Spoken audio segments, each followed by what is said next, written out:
one. Good afternoon, everybody. Thank you for joining us. I'm Tiffany Shaver with Great Lakes Community Action Partnership. We're here today for the 2022 CHIP meeting. I had to think about what CHIP HAC meeting, the Housing Advisory Committee meeting for the partnership with City of Fostoria, City of Tiffin, and Seneca County. And before we get into what all the CHIP is, we're just going to go through some introductions. Like I said, I'm Tiffany Shaver with GLCAP. We have been hired by the partners to administer the grant and write the grant. And so I'll let Terry introduce himself and go ahead. Hi everyone, thanks for joining us. My name is Terry Jacobs. I'm the Housing and Energy Director for Great Lakes Community Action Partnership. We'll go around, everybody in the room here can introduce themselves and go ahead. Hi, I'm Tony Paradiso, Seneca County Commissioner. I'm Eric Keckler, the Mayor of Fostoria. Stacy Wilson, County Administrator. Sherry Siebert, Housing Specialist. Amy Overmeyer, Housing Coordinator for GLCAP. Nick Dutro, Director of Communications and Constituent Services for the City of Tiffin. Ellen Walker, United Way of Fostoria. Peggy Kaufman, Director of Finance for Fostoria. Jody O'Million, Veterans Services Commissioner. Tara Valiette, Executive Director, Veteran Service Officer for Seneca County Veterans Service Commission. Charlene Watkins, Executive Director, Seneca Regional Planning Commission. Ryan Sinnable, Seneca County General Health District. Do you want anybody to introduce themselves that's on the call? Yeah, we'll get one more that just came in here. No, that's okay. I mean, we'll do online if Okay. That's great. Yep. I'm Kanda Digby with Seneca County Commission on Aging. Great, thank you. And then we'll go online. We'll have everybody introduce themselves who's joining us online as well. Good afternoon. This is Aaron Mons, Mayor of the City of Tiffin. This is Renee Smith, President of the Fostoria Economic Development Corporation. This is Dean Zach, President and CEO of the Tiffin Seneca Economic Development Corporation. And I have a Dottie Clough. Yes, I'm representing Nancy Richards from Clearwater. I work for Northland Homes and Properties. And then I have one just popped in, a Jody MHA. I don't know who that one is.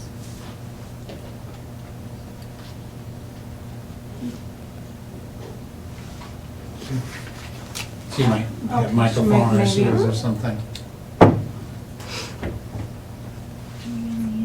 And that's fine if she's Okay. having. So thank you guys for taking your time to join us today. Sorry if I'm stumbling over. It's been 2 years since we've had the meeting. That's Commissioner Paradiso just pulled out his notes from 2 years ago. We last year didn't get to do the meeting. So, anyways, so the first thing that we will go into is with the CHIP, kind of what it is. We'll go through that, and then you're kind of wondering. Many of you have been here before, but kind of why we're here and what information we need from you. And so I'll go through like what the activities are that the CHIP grant can do. The first one, let me get out my notes here. The eligible CHIP activities. So it's a 2-year grant that the partners entered into a partnership 2 years ago, and they plan to enter into again this year. It's $1,050,000 that would come to the county to help low and moderate income individuals do various activities to help repair their homes. The eligible activities are, the first one is Rehabilitation Assistance. Under that activity, or under that scope, there's 2 different activities. There's the owner rehab and the rental rehab. The first one is the owner rehab activity, and that's where the inspector would go into the home They would identify all of the deficiencies in the home. Any deficiencies that they would identify would need to be addressed. They would be brought up to code. The code is the residential rehab standard.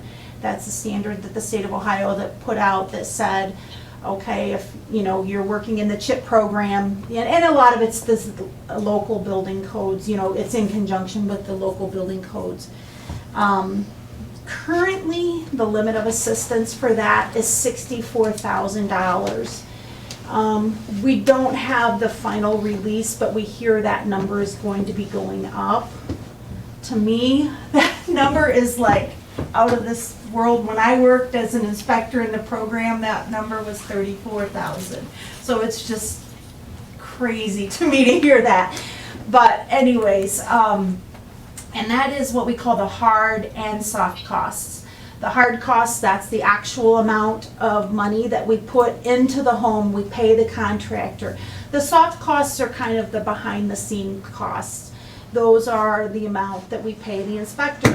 We have to do a lead-based paint risk assessment. We have to do pest inspections.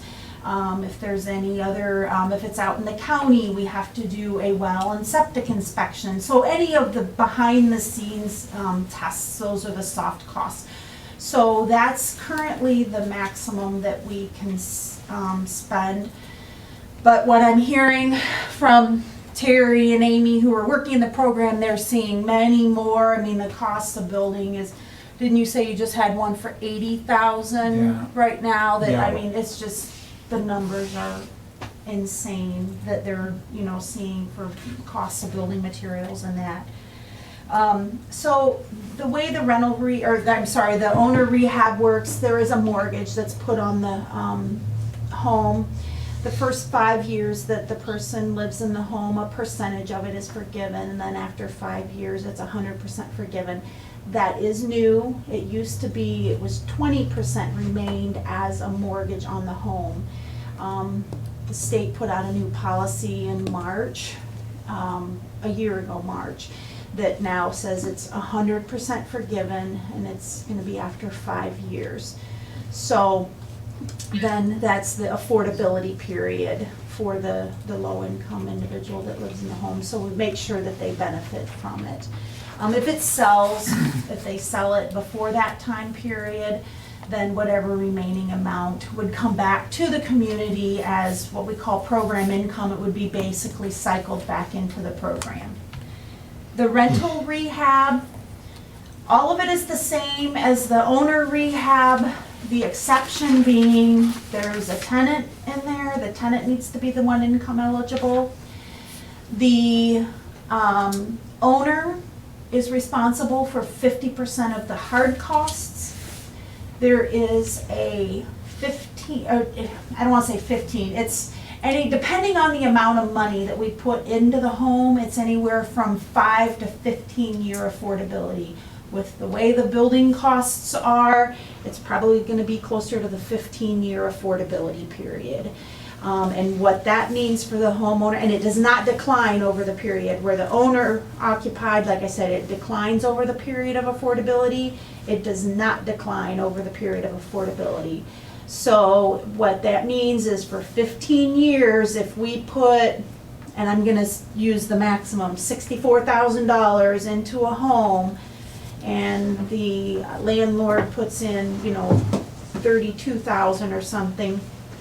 Actually, to get to the 15 years, it's $40,000 investment. So if we put $40,000 into a home, it's going to remain as $40,000 for 15 years. There's a mortgage. The landlord cannot get out of it.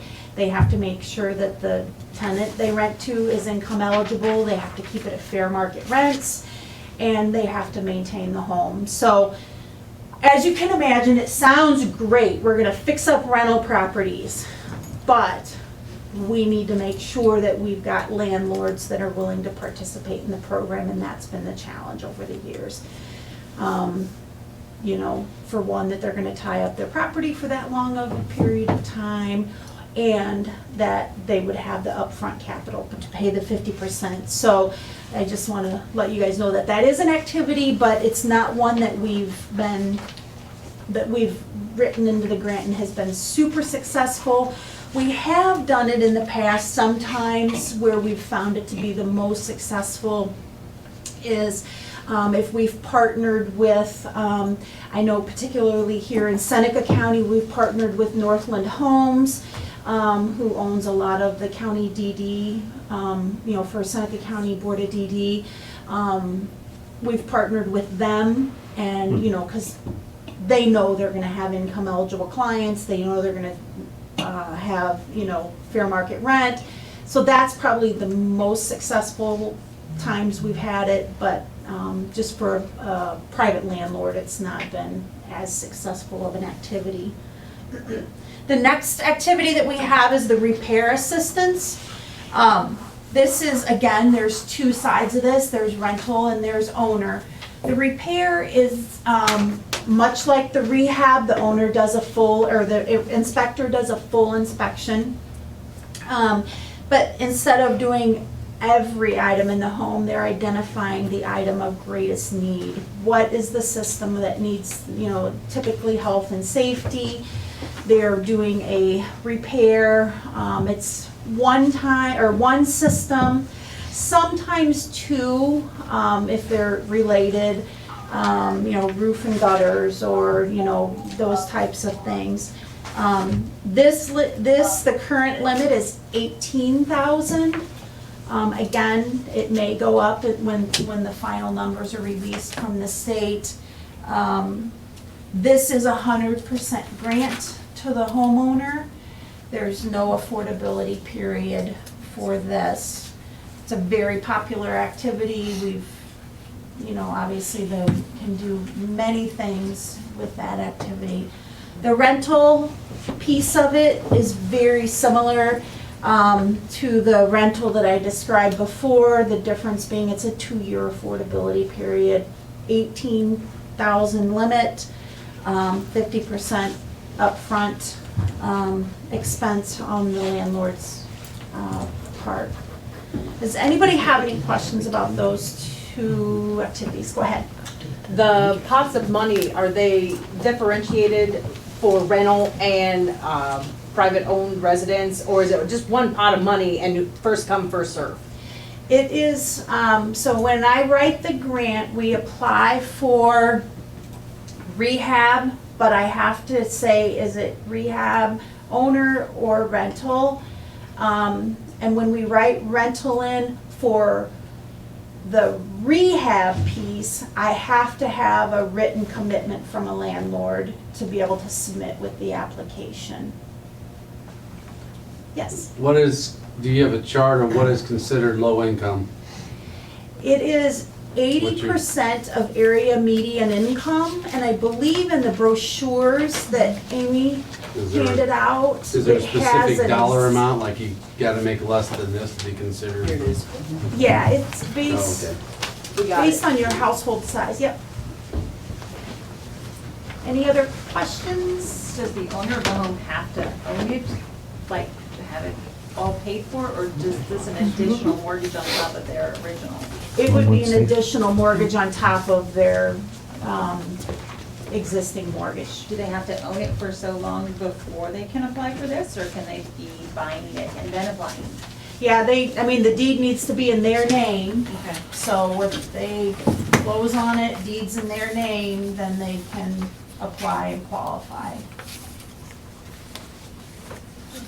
Any other questions before I move on? Yeah, sure. Tiffany, how much is designated for residential rehab and how much is designated for the home repair? So you have CDBG and your home. How much is home? How much is CDBG? The state, when they award the grant, they tell us how much CDBG you get, and how much home you get. It just depends on what their funding is from HUD, because then we also can get OHTF funds for the repair piece. Great, So. thanks. The other piece, the other activities, there's two more I'll talk about really quickly. The homeowner assistance, under this activity, they're down to one. We used to have Habitat for Humanity in this. This year, new, they are no longer within the CHIP program have the Habitat for Humanity activity. What the state of Ohio has done is they've taken the funds that they previously had put into the CHIP that they would send out as part of this program, and they have given that to Habitat of Ohio. And now Habitat of Ohio will administer that from a statewide level to the individual affiliates. Some of the challenges that we're running into is, when we're writing the grant now and we're talking to all of you individuals, and we invite the Habitats here, and they say yes, we're very interested, we write them into the grant. A year and a half down the road, when it's time, so much can change with volunteer boards, there's just a lot. Well, now we've already got it written into the grant, and we're scrambling to try and get this Habitat outcome, where if it's at the state level, they can get it to any habitat within the state. Makes it a much easier flow. Habitats are still being served, so they have taken that piece out. What they do still have in the CHIP grant is the Homeownership Assistance. This is down payment assistance and home ownership purchase. So this activity, what it is the maximum, again, the limit based on last year's numbers is $65,000, and within this it provides down payment assistance and rehab for a home. And as you can imagine, you just heard me say, we're looking at $80,000 rehabs. This would be a pretty tricky one, because we have to take whatever the down payment assistance is out of that $65,000 plus a rehab. The homeowner needs to qualify for a conventional mortgage be able to conventional mortgage, and then they also need to have a minimum of $500 down on their own. And then they would also be required to go through a HUD-approved housing counseling as part of the program. I think we've had it in the past, maybe a couple years ago. It again is one that tends to be a little more challenging, especially with the way the housing market is right now. I mean, because also the other piece is you need to have a low-income buyer that can find a house that's affordable, that doesn't need so many repairs, that they can, we can bring it all up to code within the monetary limits of the program. And the final activity we'll talk about is the tenant-based rental assistance. This activity is one that's a lot like the Section H housing voucher program, where the client is eligible for, it's a tenant that's eligible for rental assistance. Many times we partner with the Metro Housing, and they work with individuals that are on their waiting lists. And then once they become eligible for a permanent voucher, then they take them off of TBRA and they would put them onto a permanent voucher. I can't remember, do we have TBRA in this current program? Because I know in the past we've worked. Yes, we do. Do we? Okay.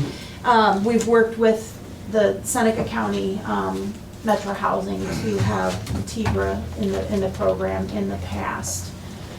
So is there any questions about the eligible activities in the CHIP program? Those are and then there's administration. That's the only other one. That's what pays to administer the grant. Those are the only other activities that are eligible within the grant. Does anybody have any questions about that? Okay, just keep moving on down the agenda then. So now I'm gonna turn it over to, is it Terry doing okay, Terry's he's gonna talk about what we funded in the last grant and kind of where we're at as far as the outcomes and everything, like what we've done, because we currently have, we call it PY20 grant that they are administering for the city of Fostoria as the grantee, but it covers all of Seneca County. So go ahead, Terry, I'll let you take it over. Well, and I'm gonna apologize, I was working with Amy on getting this update together, and I found myself thinking about PY18 more than I was PY 20 because PY 18, as soon as that started, which was, you know, January of 2019, everybody knows what happened shortly thereafter. So, so that's impacted where we're at now. So if you want to turn your attention to the PowerPoint presentation, and I'll try to get through this as quickly as I can, Yeah. Tiffany. No, So, you're fine. just recap of PY 18. That construction period, like I said, started January of 2019, and we had till October of 20 to get the work done. COVID pandemic hits US early 2019. The state suspends the CHIP program for several months. Several months later, the state eventually allows work to resume, however, on exterior homes only, like roofs and gutters. Now, mind you, we were all, you know, at home during this time, and we'll talk a little bit more later. What we continued to work from home, and we did some outreach at that time with staff. So, what did this do? The delays and impact of the shutdown and COVID proved to be greater than anyone could have imagined. Everybody knows that. And staff, contractors, homeowners quarantined for weeks, months. Homeowners not comfortable with us being in the homes, or the contractors. Supply chain issues, window lead times go from 3 weeks to 12 weeks. Some products you can't even get. I know early on treated lumber was outrageous. Some of the prices, like I said, lumber, shingles, electrical wire. We used to be able to buy a roll of 250 foot roll of Romex, like 14.2, for $60. I seen it at Lowe's for $165. So just to give you kind of an idea what's going on, and this caused us to have to rebid projects over and over because our estimators would estimate, and then so we can't beat 10% difference in that bid, and the contractors would blow that out of the water. So we'd have to redo it, rebid it again. So it's been a real challenge, needless to say. All in all, we weren't alone. You know, the whole state was behind. So the fall of 2020, the state finally announced, hey, we're going to extend all the grants for 2020 or 2018. So I'm still talking about 18 here. So they extended them 1 year. GLCAP was successful. We, managed 10 grants. So, there's half of them and half. I think it's 6 and 4. So we did meet. If you go back just a little bit, that's okay. Back. Maybe. I'm There it goes. I'm impressed. Yeah, so we did meet those, except for one, not this one, we did meet the new deadline, which was it took us an entire year to actually meet those deadlines. So then we went into 20, now we got 18s in our rearview mirror, so now we're finally looking at, and something I don't think I talked about was 19s came into play on the off cycle of you guys. So now 19s were awarded in 20, so it just kept complicating itself and compounding. So finally get to the PY 20 grant. It's obviously City of Fostoria is the grantee lead. Grant was awarded at, like Tiffany said, $1,050,000, and then plus $162,000 in combined program income between the cities and the county. The activities that Tiffany just went over, these are the activities that were funded, and that's okay. So those are the 3 that were funded for the PY 20, which we're still working on. So the 20 construction period started January of 21, and it has to be done February 23. This is going to be a challenge because they have not extended it. They changed the date a little bit. They gave us a few months, but not an entire year. So somewhere in the last year or two, we were supposed to gain a year. So it's been challenging because things really haven't changed. I mean, people are back working, but we're still seeing the same challenges, right? So Worse. yeah, it's complicated, for sure. So we can go on. So here's where we're at right now with Seneca County. We're gonna be talking about each, so we got Seneca County, Tiffin, and Fostoria. So we're starting with Seneca County. This is where we're at right now. We have $230,000 of rehab money to spend, and we've spent 116. Now, these rehabs continue to exponentially grow, so we've seen them at 90, the state's seen them at over $100,000. So, I mean, potentially we could be 1 or 2 jobs away from getting it done by February of 23. We don't know because every house is different. We go there, maybe this house doesn't need near as much as another one. Lead plays a big part in this as well.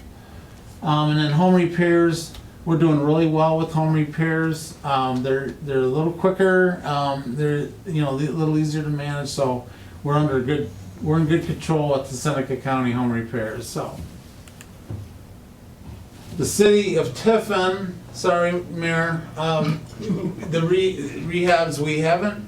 We're trying to work in certain communities at once. So you are on the.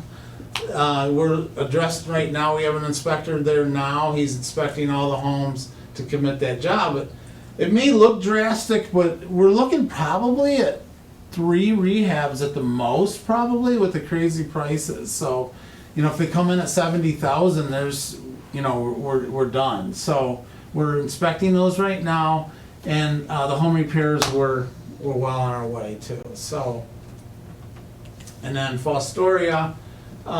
We're like midway, so you can see the numbers for yourself. So with all that being said, what are we doing out there? We try to make things safer for people, right? This is a home repair where we put a new deck on the back. Love this one because we build it big enough where the door swings, you get a handful of groceries or whatever, you're not tripping around, so that's one job. Some of them just speak for themselves. We do a lot of basement windows because they're lead-based paint on them. So we put the blocks in. This is again, lead-based paint window.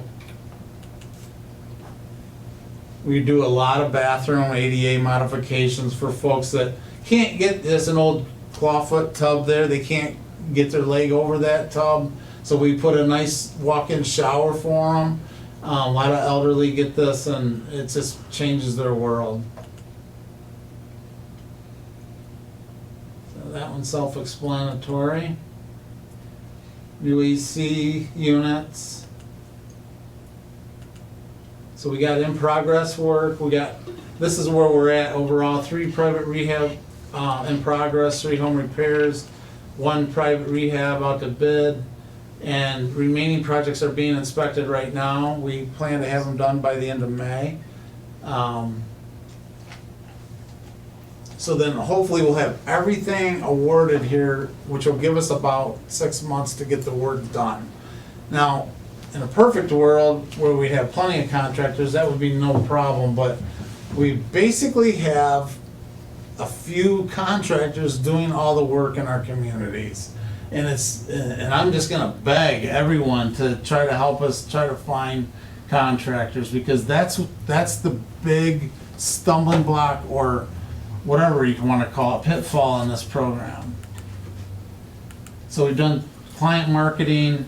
You can just whiz through these, Stacy.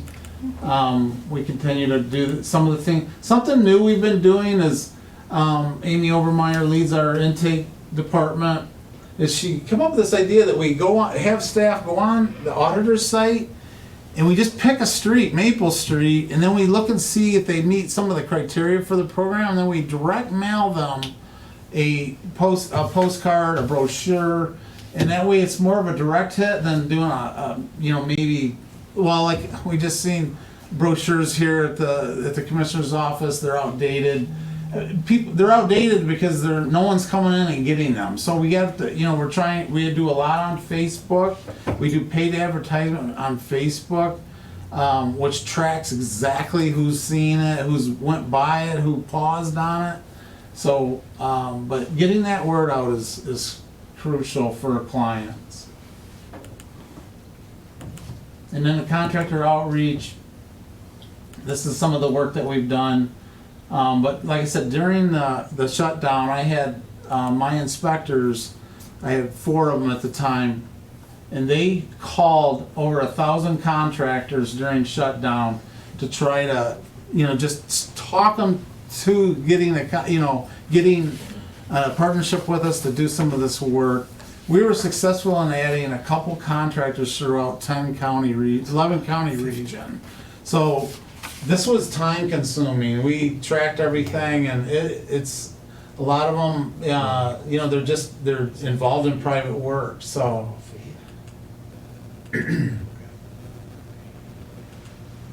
So the summary of what I just talked about with where we're at, the project deadline is February 28th, 23. So we have lots of work to get done.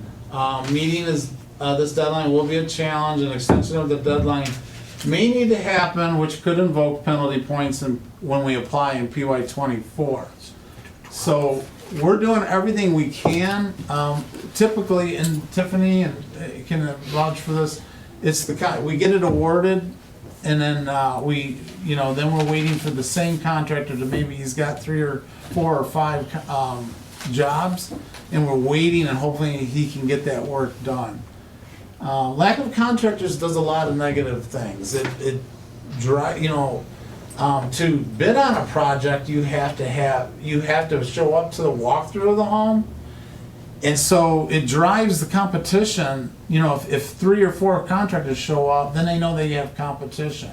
If they're the only ones that show up, they know they've got a little bit of better edge. They can do it a little bit more, build a little more into that. So this really, the key to this program is contractors. So we just want to make sure everyone knows that we are still fighting to meet the deadlines that are set forth, and now we're going to apply for more, which hopefully, I keep hoping things turn around for us and kind of get back on the norm, because we've done this a long time.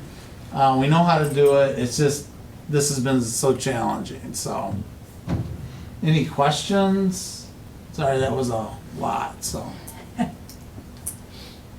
Okay, thank you. Does anybody online do they have the accent? I don't know if they may. No, okay. There's lots of need, and we'll talk about that. There's still a lot of need. I do have a question, Terry. Sure. I know we had Tiber in the last one. How is that going? Is there been? Do we have that? Did we lose that in the slide somewhere, or was there something? There was a Tibra slide, Oh. but I didn't see it. So, we're well on track of spending the money for Tibra. Okay, so I think there's one spot left for one client, but Tibra's. we're okay Yeah. there. Okay, Yeah. good. It's good to know, like when we're talking about, because now what we'll do, if you guys don't have any questions, we've given you all the information about the grant, and this is where we kind of turn the meeting over to you guys, where we're looking for your feedback. We're looking for your information, and I don't know if any of you looked, so that, like, what I'd like to do is the information we need to know is, like, within your agencies, like what your services waiting lists are, gaps in services that you're seeing, the need for affordable housing services, your agency's referral system network, and then gaps and changes due to the COVID-19 pandemic. These are all things, and they can be, housing related, but even if they're, tied some way with housing, but not specific to housing. So those are things that I would like, we'd like to hear your feedback. You guys are the professionals out in the field, and that's why we invite you here. Because we'd like to hear from you. So who wants to go first? And also online as well. We want to hear from you guys too. So whoever wants to go first, what you're seeing in the community. Charlene. So I'll go first. We administer the home sewage treatment system grant for the Seneca County General Health District. And, it's great when you can spend all your money, but then now we've realized we're probably at a 2-year waiting list.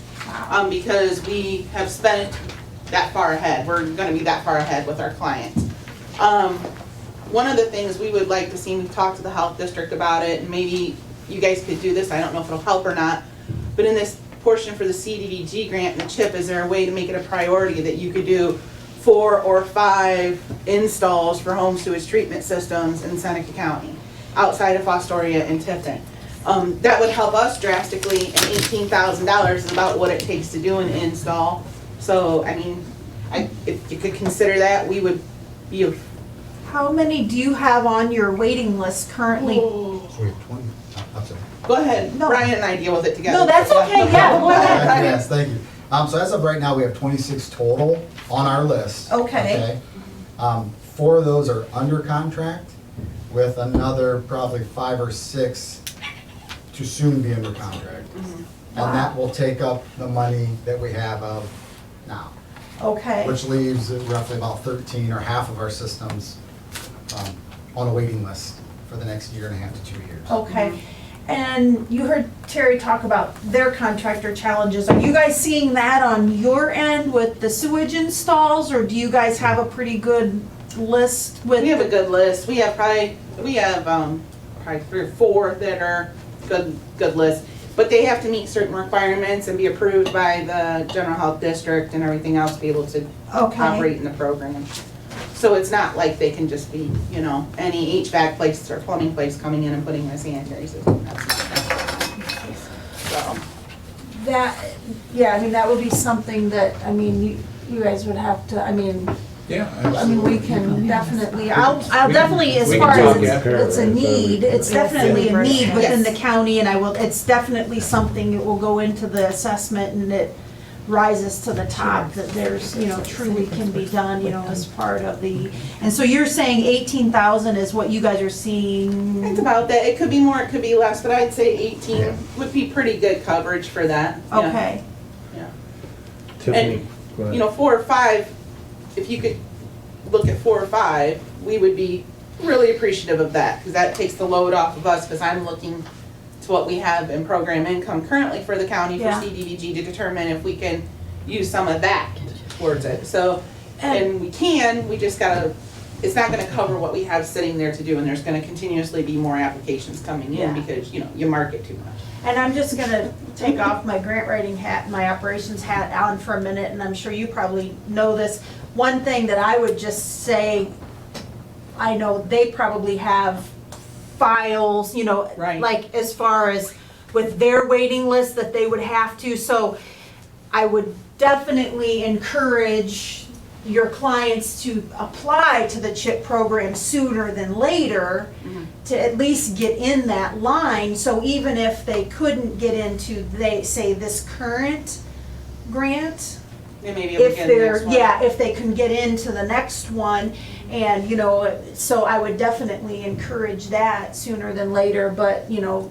You're accurate. It's not, you know, we can't move these folks ahead of others that have been waiting, but get them, I mean, obviously, get them to apply. I mean, that's the first step in getting to where we need to get, but we can do everything that you're talking about. And I want to explain too in my presentation, so there is a project limits of $18,000 for a home repair and $64,000 for private rehab, but you hear me talking about $80,000, $90,000 projects, how could that be? Well, the state allows us to ask for permission to exceed. So their new philosophy, they're not really concerned with number of units anymore. They're concerned with, if we go to a house and there's 15 code violations, they want them addressed. Before, we kind of had to prioritize them and say, well, we'll leave this, this, and this. But they're saying no, or walk away even. Say, no, this is an $80,000 project, we're not going to assist this. Now, there is a limit. I mean, they're not going to go, you know, too much higher than that, I wouldn't think. But, so if the house is way, way beyond that, but we can ask for permission to exceed. So if we have one come in at $20,000, we could do that. So, but again, we do it by, you know, we don't just go grab files out of, you know, there's a I worked there, so I understand. There's a system.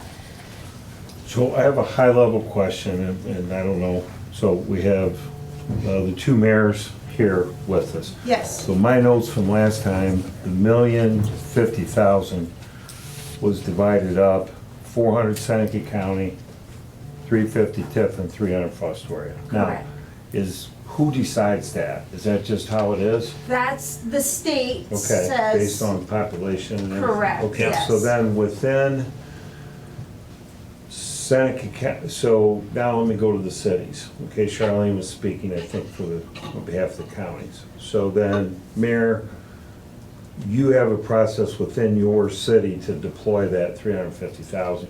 It's all within, we handle all I that. mean, as far as who geocaching. picks, We refer people to. okay, so that happens there, and then Nick and Mayor Mons, that happens with you? There's city Yeah. referrals, okay? We now- administer the grant for everyone. Right, and then for Charlene, for the county, it goes, regional planning sends things in, who else sends, how do they find out about people? Oh, I mean, over the years, it could come from anywhere that goes to them, so it's gonna come from regional planning, it could come from a realtor, it could come from, Would veterans you be know. part of that? Yeah, the veteran Absolutely. Okay, services. so that's why they're here, I just try to understand, it could We be all Good refer questions, to yeah. them to. Commission of provide Aging, service. so anybody in the county Oh, is it? Oh, that would like to submit an application, they can. Correct. Okay, so then you guys score them, how does that work? There's a rating system when Rating they come system. in, based on need, their age, you wanna talk about it? Yeah, so it's a priority point system.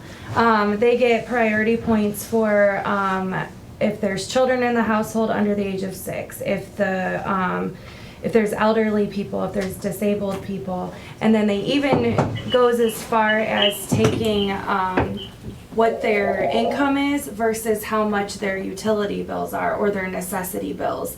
And if it's over a certain percentage, they get points for that. The highest amount of points that a file can receive on the intake side is 35. So that is just based off of their application.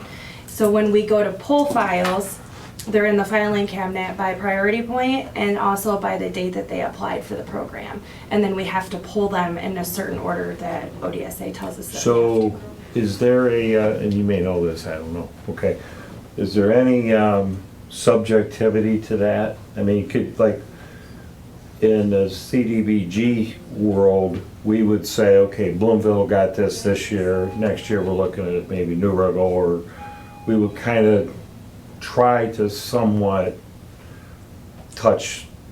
So is it just black and white, literal, how it scores, or can we say the Veterans Administration, they haven't received any benefit for a couple of years, can we slide one over there and slide one over to the Commission of Aging? Does that go on, or is that It's a shotgun approach. not how it works? If you No, will. I'm just asking how it works. Yeah. So we, jail cap administers Head Start, and we have trips, and There's a lot of people out Yeah. there. and we just administer, I mean, that's what we're hoping this happens, everybody's out there spreading the word, Yeah. about this program. And then, as soon as they apply, right, they go into our queue, and then we assess them.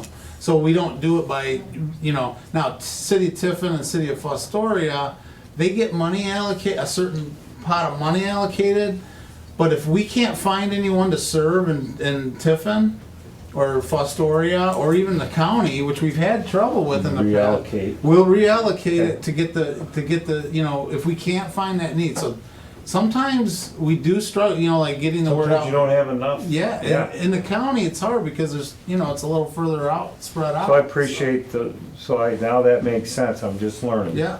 While question. my Commission of Aging and the veterans are here and regional planning's here, that makes sense. Well, And going that's- back in histories, You're here, so you get they got a head Well, start and because that's part of they're the here. planning process Yeah. too, is the state says, Okay, these that's are good. all our community stakeholders, that they have firsthand information to know what the housing stock is, what the needs Yeah. in the community are, so Yeah. we need to hear from them, because they're the professionals out in the field that are working day in and day out with the individuals that we're serving, and so that's what we need to hear from Yeah, I them think- to Yeah. know.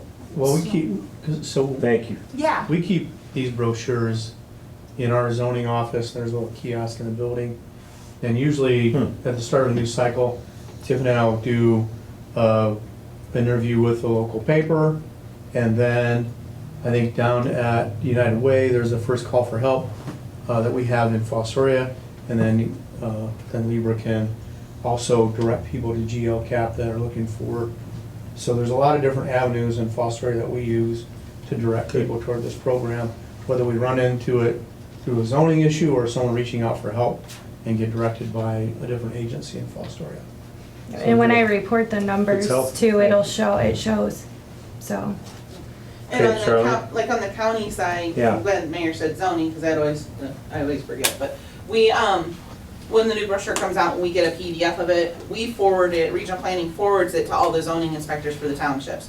So that way they have it to reference when they go and do a zoning visit, maybe there's a violation, they can get it out and, share it. So there's multiple, like, we know GLCAP does their internal marketing, but it's our responsibility as partners and as stakeholders in the program to promote the programs as well. Right. Because this program only improves the quality of life in our county. So it's our responsibility as leaders in the community to ensure that we're promoting it as much as possible and giving the information out as much as possible as So well. Tara, if there was a veteran in need, then your office would help, right? You would apply or, Well, I have some questions about yeah, this. no, that's good. So if someone comes to my office and they are requesting assistance with fixing a roof, that's not something that our commission would be able to do for them through our financial assistance program that we administer there. They would then apply to GLCAP. And depending on how many points they earn for their case, their situation, they would earn their place in line for not this year, not 20, so in 2 years, they would get their place in line. I want to make sure I understand the delay in the program. You're Not your exactly- fault due to contracting. My staff do an amazing job of and It's a good point. certainly can, yeah, it is, because I just want to they be able do to an tell amazing someone- job of they have to re-verify every 6 months. Okay. Our staff are constantly talking to these folks, getting new, and and clients get tired, the participants get tired of waiting, but the challenges, Worth it's worth it once they get there, but it's, I was just trying to good feel. questions. Yeah. I was just trying to feel how I would direct someone who had a very emergent situation. What I would love to inset in everybody's head is, I need a new roof, GLCAP. Now, I know that we're acting on behalf of, the cities and but we're administrating it. So if you look at our brochures, it's got the city, the logos and the emblems of the communities. But, we're the ones that are administering for it, so it can be a little confusing. But we want them to just automatically think, oh, I'll call GLCAP. That's what, and they can go to our website and all of our programs. I mean, and we're kind of trying to be a one-stop shop, right? Maybe we have the veterans program. I'm sure you're aware of Oh, that. I am. So when they come in, it's like, oh, do you need a roof? And then, the veterans You program might go can, some other yeah, avenue, yeah. in which we do a lot of referrals. So And Same there's, thing with Commission of Aging, similar setup, right? Yep, what we do is home deliver meals, and we do have a chore program. And yes, I'm not in charge of the chore program, that's another lady in the office, she's in charge of that, so I don't know the funding that we get from the Area Agency on Aging for that. But also, if there's bigger jobs, they do refer it to Passport, which is the Area Agency on Aging, we're out of District 5. So that's in Mansfield, and so the referrals are sent there. We have jobs that we only have one chore person to do chore work. So, which right now we're down actually 2 people right now. I So, know, yeah. actually, I'm sorry, we're down 3 people right now. So we're in need of hiring a driver, and one's out on medical leave and one is out for a death in the family. So everybody in the office is picking it up, but that chore person, he's out delivering meals today. So, but we do hear a lot from clients that we deliver to. Their houses, they're not in the greatest shape. So we do referrals That's how to Joe. you get your referrals. That's how we get the referrals is, like, I was out delivering Job meals today too family or before I something came like here. that. So I see these homes. You know, I don't see them all because we have how many different routes. But yeah, some are in bad shape. So when you see them, you were aware of the CHIP program, like you guys would refer them to the CHIP program? great. Okay, great. Yep. And so kind of going back to maybe some of the questions, like what are some of the gaps in services that you're seeing right now? You said you are down. Basically chore. Okay. I mean, we get all the meals out. We're using our funding for the meals. Okay, And that has not been a shortage of that. That's our top priority, is getting the meals out to the clients, even Okay. though we're short-staffed on some things. We pull people from the office, and that's what you're doing. So that's Okay. what I got to do today. sure. So, And so, and then have you guys had a change in like how you are facilitating, how you're doing, how you're delivering your services due to COVID? that went back to normal. Is it all back to normal Mhm. now? Okay. That, let's see, when this all first started, because we never shut down, what we did was frozen meals, and it was 1 week delivery, so we send 5 meals out. So they would meet us at the door, we set the meal down, we walk away, then they come out and grab the box. Uh-huh. And so that was what we made a difference. But then when we started opening up, then we went back to daily hot meals. Okay, okay, And our sites are open too, so okay. they can come in. And if you see a family in need, and we can get you, Can you get us more brochures? I can get you a truckload of them. You know, Good. that way we can put it at the. Yeah, if you wanna office, hand these out to the too. people that are delivering, that's what we do with our, you know, I'm sure you know Robin. We do this on our programs as well. We send these to Head Start kids, we send them out to the Meals on Wheels, they're distributed in 1,000 different ways, so. If I can have like 250 of them. Yeah, And we'll put them in home absolutely. delivered meals and at our sites, in the Absolutely. Fostoria site too, and the Tiffin site. All right. Amy, you get Yep, that I'll make done? that happen. Thank you. I wasn't aware of all So that. going back to Yeah, I don't- veterans, let me I'm ask. not quite sure I got my answer that I was looking to have. So if Okay. someone came to apply today Okay. for CHIP, Mm-hmm. and they were asking me about this program, and I was trying to, I mean, I would have refer them, of course, but determine if they were a good candidate for this program, income-wise, different things. When would they maybe expect possible repairs to be done? Just for the repairs' sake? Amy, hesitant. maybe Amy could report on our waiting list, so that might clarify that a little bit. Yeah, more. why don't we Okay. do, yeah, because she has the, we'll do that, and that would better answer your question. Yeah. She has Yes, the because current see, waiting I'm list gonna for be CHIP. dealing with people who have issues. Right. So a lot of it is based off of the area that the client lives.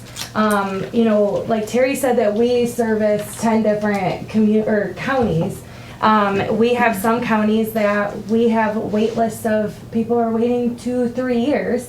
And then we have other counties that we are knocking down doors trying to basically beg people And they get to served right apply. away. And they get served right away. Because there's no waiting list. Right. So right now in our filing cabinets right now, for Seneca County, I have 5 files for the county. Struggle a little more. That's for the But county. then you Yeah, got so I the wanna city. get The city of Tiffin, I have 14 files, and the city of Fostoria, I have 22.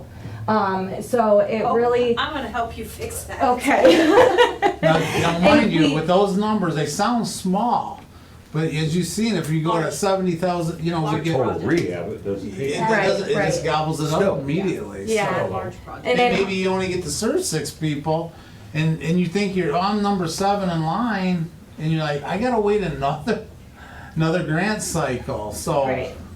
So, and then also with that, I did grab our weatherization numbers because we do administer the weatherization program. And we have 30 applicants waiting there. And that, with us, my In intake Seneca staff. County. In Seneca County, yes. So my intake staff, what they do is, if someone calls looking for weatherization, they're sending them a CHIP application too, if they're homeowners, and vice versa. So someone who does apply and they are approved, income-wise, the house is approved for the repairs, they just go on this waiting list. So if, say the roof needs fixing, new shingles, something like that, and it's mild, it's not leaking, it's not, it's worn, it needs fixed in the future, here, soon.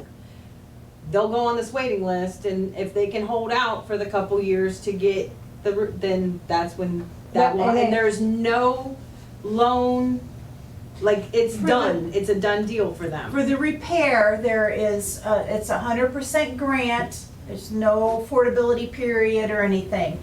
And now the rehab will, after 5 years, be a grant. That's, like I said, that's new this now too. So, yeah, after 5 years, that's a grant too, so. A lot of the population that I deal with are retired, and so their incomes are limited. Yeah. And they purchased the house while they're working, and their incomes were higher. Well, now this inflation has made things difficult to make ends meet, to say the least. So, And incomes are not stretching as far as they did once. And so, and they're unable to make the repairs themselves, and contracting out is just not gonna happen for these folks. so part of our report today is, and we're doing it together, obviously, is that we have other programs in Seneca County, right? We have the CHIP program, we have the weatherization program called the Home Weatherization Assistance program. That's a free program.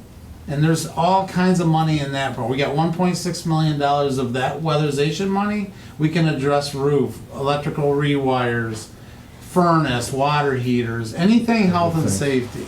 So why we don't like to just say, well, there's a 3-month wait over here or a 6-year wait, because we have a lot of different funding, leveraging and pots of money. That if someone comes in the door like that, they might be eligible for a different program. That's what you decide. We administer, Warm Choice, Columbia Gas money, First Energy money, Pretty cool. AEP money. So sometimes we get a pot of money that and then we can get out there even sooner, I'm just so. gonna send them to y'all. Charlene has a question. There's the lady online too. Okay, Okay. back to you. Could you explain just a minute, because I do it directly, and I think it might benefit Tara and some other direct service people, how to go online and to help the applicant do an inquiry, because that's what we do. So if someone comes into us, we'll sit down with them and do the quick, it takes literally 5 seconds, and we do that inquiry screen that you guys have that goes right in and you get the electronic referral. It's glcap.org/home repair. Okay. And you can go to that. It has information about our program, and then it has a referral. They click the referral, and then it will ask them some basic questions, sends an email directly to me, and then I get it to my intake staff, who will send out an application and get in touch with the client. Yep. Just ask some basic questions. It's super easy. If you type that'll take, you don't have to navigate on our website. If you do, repeat that again one more time. Yep, it's glcap.org/home repair. If you do that, it'll take you, and if you do weatherization instead of home repair, it'll take you to the weatherization. But I can tell you, if they go to either one, intake staff are gonna assess them for both. Wonderful. And in other programs that fall, we call them piggyback I programs. understand it a lot better. Yeah, that they fall underneath those bigger. HWAP and CHIP are 2 big ones, and then there's little ones underneath them, so. And we have a question online. Well, Jody from Metro Housing. okay. Jody, go ahead. Oh, can't hear her. Oh, shoot. Jamie, did you? I mean, she's unmuted, I'm not sure. Okay. She can type I just in. noticed it's not Oh, hold up on. anymore. Let's see here. Hold on, Try Jody. again, Jody. Try Nope, I still can't hear. It's just like WTOL, we have our own production staff. We got two people working, monitors, it's kinda cool. Don't ask me.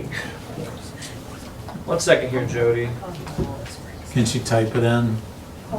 That's a possibility. Oh, yeah, Mayor Mons, it's on our end. Okay, It's great. not that strange. Yeah, I should put Seneca County Commission on Aging on that. Okay, that's fine. I think I'll it's not coming. It's Okay, just yeah, not I'll get coming in through touch the with correct you. source. I don't know. Thank you. I gotta figure out what source we're on here. If I unmute mine, well, Yeah, it's like, oh, okay, we're having issues with the screen beam, that's the problem. yeah. It did seem kinda laggy, let me try to reconnect it.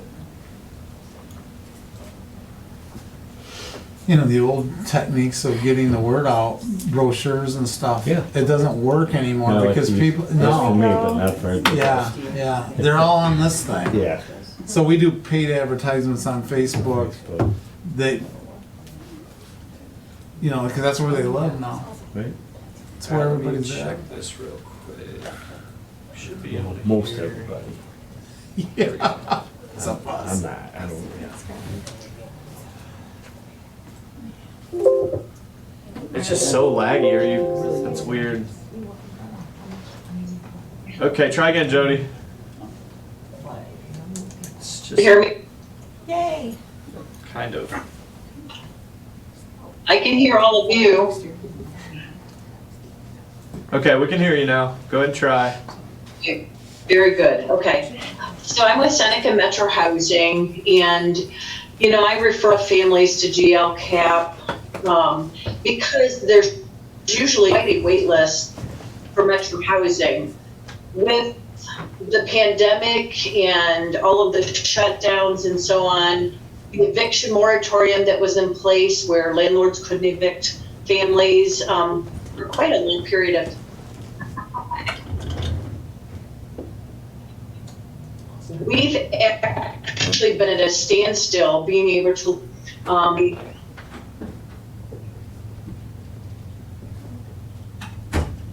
No, I think we're losing her again. I can hear my feedback. FAM issued vouchers, and sadly to say, they weren't able to utilize them to find units. Man, we missed so much. Yeah. Can she Jo- call in? Jody, you said you've been at a standstill and you haven't been able to use the funds? Is that what you, it was delayed a little bit? Is that what you said? Right, I was getting the feedback, well. So what was happening for truly almost a whole year was families were being issued vouchers, but they couldn't find units available.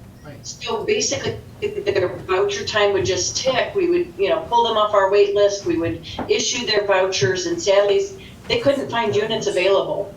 Now I'm finally just seeing to where they're finding units, or the more people I pull, there may be at least some unit that will accept Metro Housing. I'm a very sorority. We had 203 vouchers is what we could have monthly. And we were allowed 40 new mainstream vouchers in the midst of COVID, which those are for disabled families only. And sadly to say, we started leasing those in February 1st of 2021. And I have pulled over 100, I think over 110, 120 families just to fill up those 40 spots. They couldn't do units, or they didn't respond. My wait list is generally about 1.5 years long. Right now, I just pulled another 50 families, and they've only waited 5 months.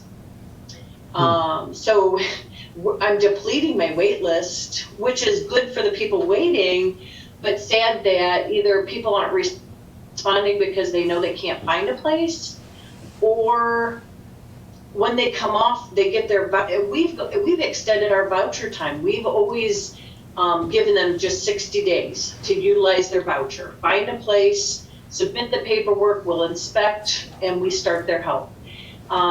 We've extended that to 120 days to give them more time because of the problems finding units. This is a national issue. This is not just a Seneca County issue.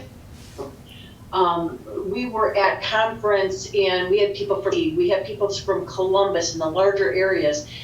You know, most of us have been allotted new vouchers, which normally we're thrilled about, because that we can help more families. And sadly to say, when we were allotted those, there were no units to be found.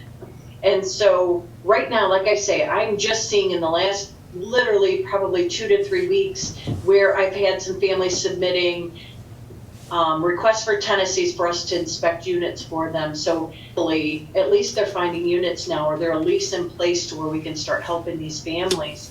But that's where we're lagging, is the find actual units available for these families that are in need of housing assistance.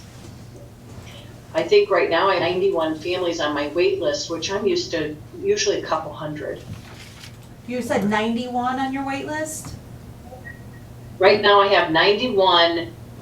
The last families pulled have waited, I still have a few from October of 21, which is, it's almost unheard of. Okay. I've been with the Housing Authority 1 year and I've never seen the wait so short. Wow, okay. Interesting. So would you, I know we've talked about TBRA a little bit, would you not, because of this challenge, would you not advocate for it in the CHIP program? You know, I used to administer the TBRA program for, which was WSOS at the time. And we had challenges, especially in the county. There just weren't units in the county you couldn't find them. City of Tiffin was easier to lease up for the TBRA. I don't know if you will find the same challenges that we have. I would assume you may find people who are leases in place who do need the help. So I don't want to say that the TBRA funds aren't help or needed, because those are temporary funds. My program is ongoing. As long as the family is eligible and they follow the rules of the program, they can stay on as long as they're eligible. So, elderly disabled families, they may be on for years and years because they, SSI or Social Security, they're going to get their yearly increases, but not much else changes. So those families are on. As to where the TBRA fund, those are more, temporary funds. They only last for so long, and they hopefully can move on to a more permanent program such as Metro Housing. Okay. Okay, yeah, I appreciate that information. That really helps, so thank you. Sure. Okay. Anybody else online or here we want to hear from, kind of along those same lines, the gaps in services you're seeing, changes due to COVID, your waiting lists? Just from our standpoint, from the first call for help standpoint, and Amy, we're probably part of the reason you have 22 people on your waiting list. You probably work with Libra directly, I would imagine, yeah, okay. Our biggest problem is there is that 2 to 3 year gap and finding the resources to put a Band-Aid on a problem. And a lot of times the problems that come to us, they're not something you can put off for a year. They're like, gotta do it now. Okay. We've found different ways to, I haven't, people have found different ways to come up with the money for furnaces and whatever. So you're looking for more emergency services? Would be great. Okay. Bridge. So you're saying you have people come to you that have no heat and they're waiting 2 to 3 years? No, it gets taken care of, but not through JLCAP. They're community funds. Oh, okay. We still not doing emergency?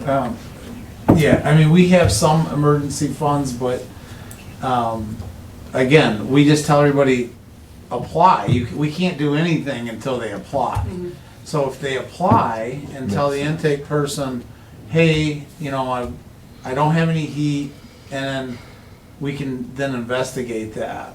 But sometimes we go there then, and then they got a nice roasty fire and they're airtight, and they have heat, so there's fine lines on it as far as okay, you don't have natural gas or electric heat, but you have wood and, you know, and you have a stack of wood, to me, that's less of an emergency to someone that absolutely doesn't have any heat. Sure, I'm talking about people that Yeah. furnace does not work. Correct. And then we get there and sometimes, you know, they're red tagged by the Columbia Gas because, you know, they haven't paid their bill. Well, I can't fix that either. That is a gap. We have gaps too that we can't fill. So, you know, propane tank's empty. I mean, we can direct them to heat to help maybe Sure. get them fuel, but we can't use these funds to put fuel on the tank, so. I suspect we're sending them all to you and then, That's great. And, Yeah. yep. And then we assess them when they come in the door that if we way. find a short-term solution, then they can come off your list. Or we can assist with something different Different, too, yes. so, yeah. So it's working. Yeah. Tiffany, if you're looking for like overall issues, I would say the lack of affordable housing units in Seneca County, say Tiffin and Fostoria probably is one of our large impediments, is we just do not have the affordable housing. I mean, affordable to me and affordable to someone who's LMI are two different things. We have to remember that, and for people who aren't familiar with it, affordable housing is for people who are LMI, low to moderate income families. Okay. And we really do have a lack of that housing stock and those developments. So if, as you're working through, that may be one of your considerations. Definitely, I will, yeah, it's unfortunately a statewide problem, but yeah, I appreciate you bringing that up, Charlene. Nick, anything from the city's standpoint that I mean, you- to piggyback off of Charlene slightly is, I mean, just not even just affordable housing, just housing of any kind. You know, we lack stock in all areas. You know, I'm very new to the constituent services side of my job. In working with the public directly, I haven't gotten a lot of calls from people seeking assistance right now. Okay. So that's a fortunate thing, and hopefully that means that they are going to First Call for Help or other organizations.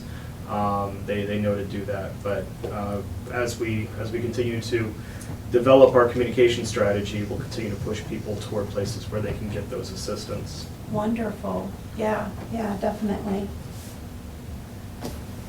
I had one more comment. I have something else that we're seeing at Metro Housing is the rent increases for units that have been on the program or new units.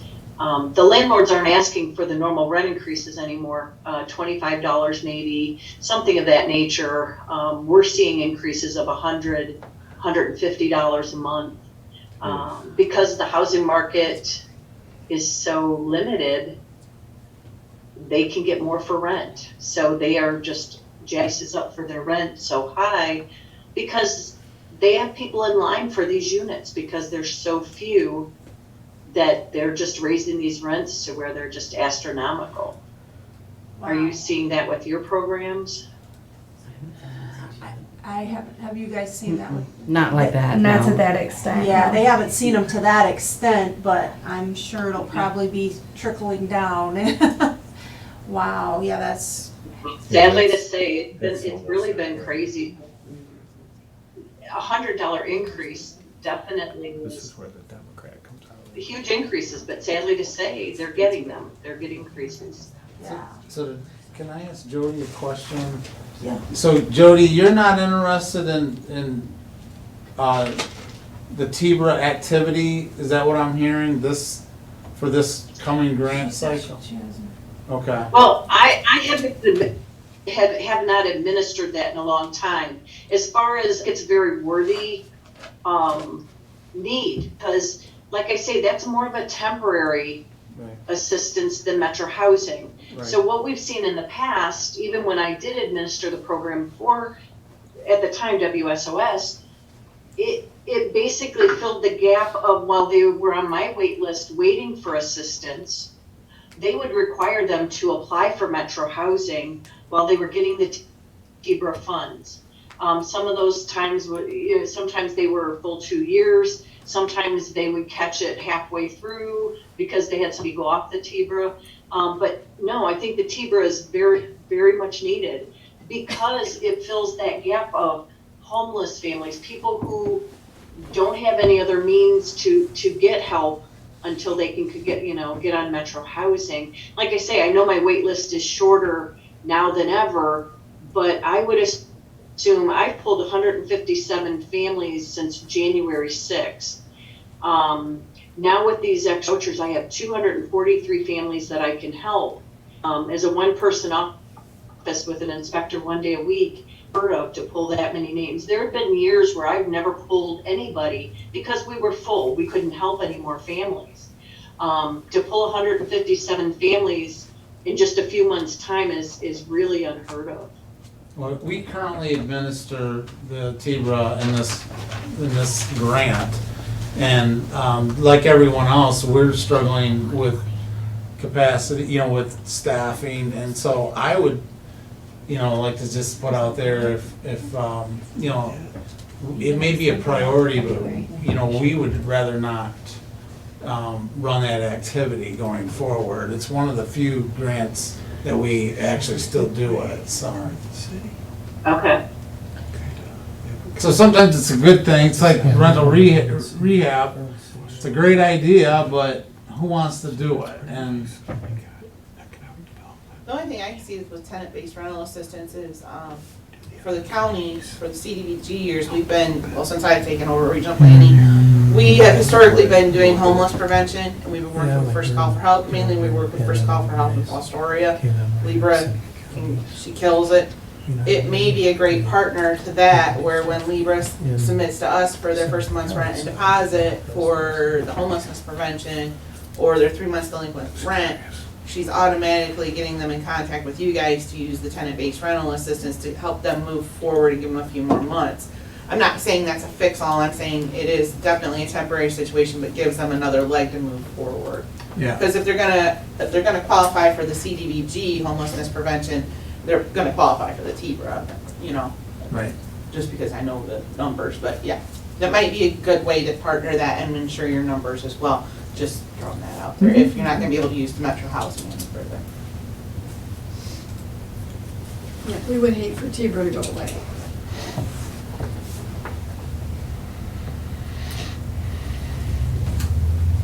Okay. Who haven't we heard from yet? Anybody?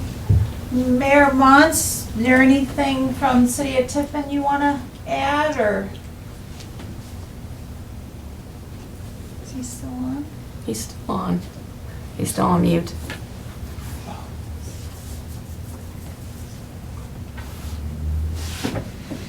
He knows Nick's got it all under control. Probably. That is true. Yeah.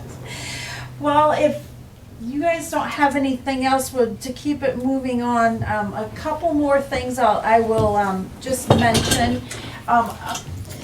Kind of from here where we go is, I take all of this information to write up a housing needs assessment for the county. And part of that, if any of you are aware of any housing reports, I know there was one done for the City of Tiffin, which I have a copy of a couple years ago.